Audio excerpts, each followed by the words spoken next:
Welcome to the Geek Easy.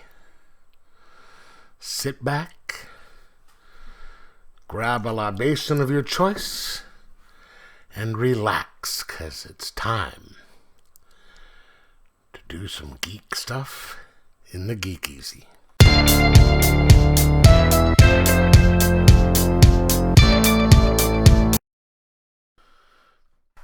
Welcome to the Geek Easy, fellow geeks. Let's pop a beverage of your choice and drink heavily,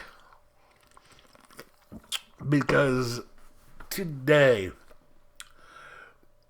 we are going to be talking about Gotham Knights. Now, when you hear the phrase Gotham Knights, if you are a comic reader, what comes to mind?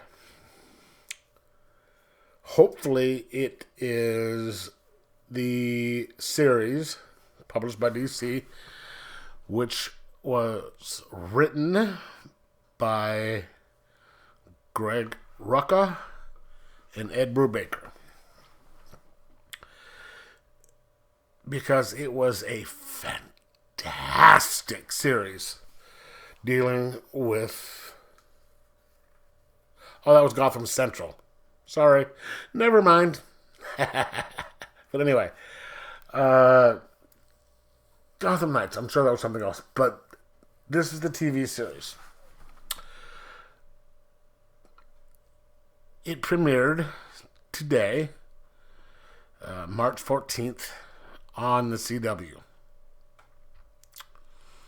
It being on the CW should tell you virtually everything you need to know about the quality of this show.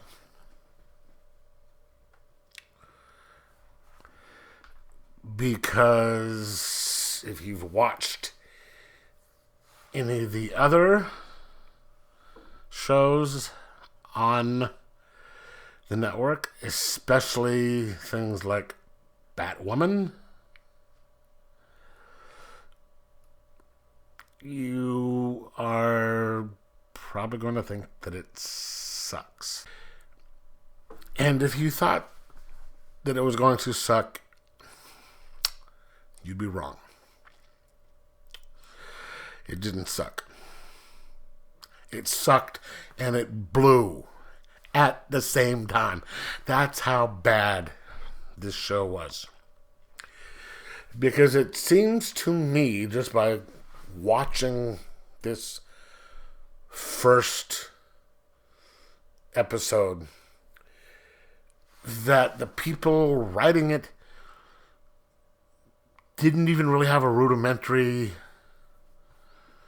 knowledge of Batman. Maybe they just looked stuff up online to get names of characters and stuff like that, because this just... there's some familiar things about it, like names and all that, but that's it. Okay, so let me give you the breakdown of the plot of this show. You have a universe where Batman is murdered. Okay? Happens at the very beginning of the show. You don't even see him alive. You see him lying down on the bottom of Wayne Tower with this horrible version of the Bat Mask on. Okay, so he's been murdered. Batman doesn't, is not going to appear in the show other than as a dead body, briefly, on the show. And then you have his adopted son, who is left orphaned by the murder. Now, who is this adopted son? Turner Hayes. Yes, that Turner Hayes. the Turner Hayes that they just pulled out of their ass when they were writing this thing. The ones that just completely made up because there was no Turner Hayes in the Batman comics, especially as an adopted son of Batman. Why they couldn't have, say, Dick Grayson, Tim Drake, Jason Todd. No, you can't have any of those. You just got to make this person up for reasons. And this character is very unlikable. Okay? And he doesn't know that Bruce Wayne was Batman on top of it. So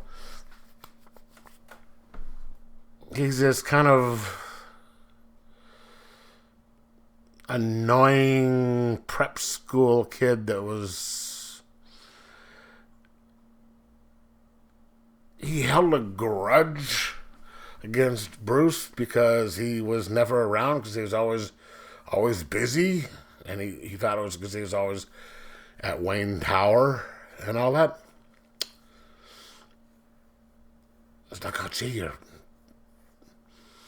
you've got this life of luxury living with a multi-billionaire, and he's busy, but you have all these friends you're hanging out with. Okay, yeah, good job there, buddy.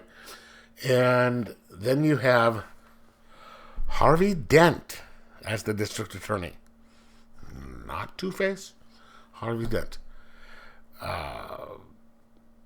Okay, but then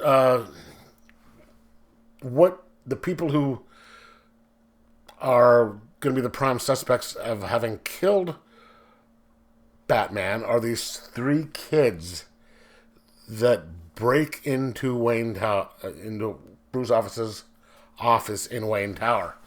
You bypass the security very easily because, Wayne Tower and Batman would have security that just the basic, even good thieves could just bypass easily. And they were paid to go in, break into a safe, and the safe has the gun that Joe Chill used to kill Martha and Thomas. And when they get it out, they realize that, oh, it's been fired. Okay, so these people were obviously set up, and the police somehow know this, that they were set up, and so they're trying to figure out who paid them. And of course, it comes down to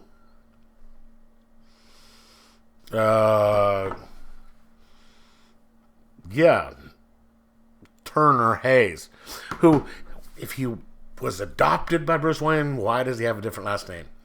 Generally, if you adopt a child, the child takes your last name. And one of the reasons they suspect that is they were paid a bunch of money because they found the kids, right? And they paid off like $100,000. And the money was pulled from his account, and the money on the bills matched the money from his account. Since when does that happen? I mean, like, when I pull money out of my account, there's not a certain specific set of bills that they have in my account. They just pull the money out of the drawer. So that's not going to sit there and, if I murder somebody or something like that, it's going to say, hey, look, this money matches the money in his account. No. And so now he's got to work with these three people to try and figure out who put the contract out to kill his father. And you know who the three people are? One is the daughter of the Joker, and she was conceived in Arkham's Asylum. And then the Joker, by the Joker and her mother, and then the Joker leaves the mother before she was born to go out with his, and as this lady quotes, says, his get out of jail free card, Harley Quinn. Right.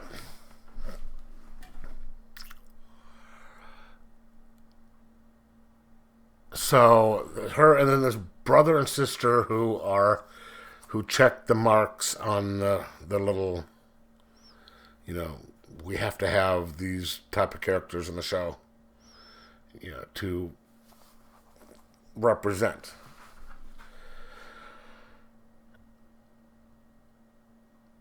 So just these random made up characters that have nothing to do with Batman at all. So and they're also throwing New 52 stuff with Rebirth, because I think the Joker's daughter was in New 52, but she's not in Rebirth, and she doesn't wear the makeup. And then there's also they throw in the Court of Owls. So it's just this big mishmash of characters that they're just making up or pulling out of, you know, places that and putting together stuff that shouldn't be together. If you're going with Rebirth and all that stuff. Oh, and they mention Alfred, but there is no Alfred. There is a new butler who is female, of course.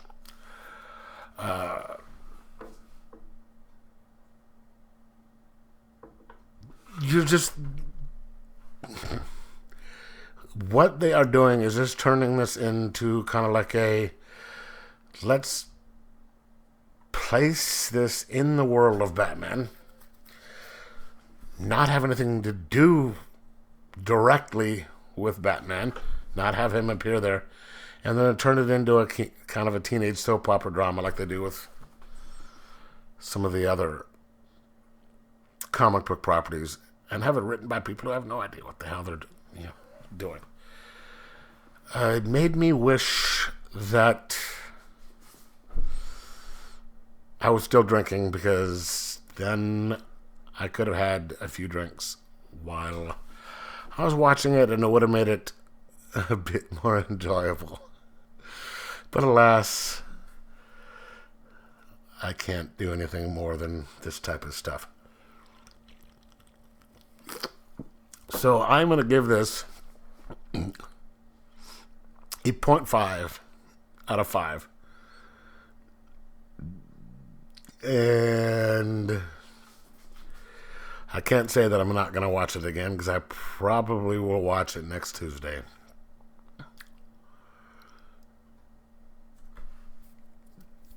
Just to see if it gets worse, which I don't know if it can, but I want my masochistic side, which I don't have a very, I have a very small masochistic side.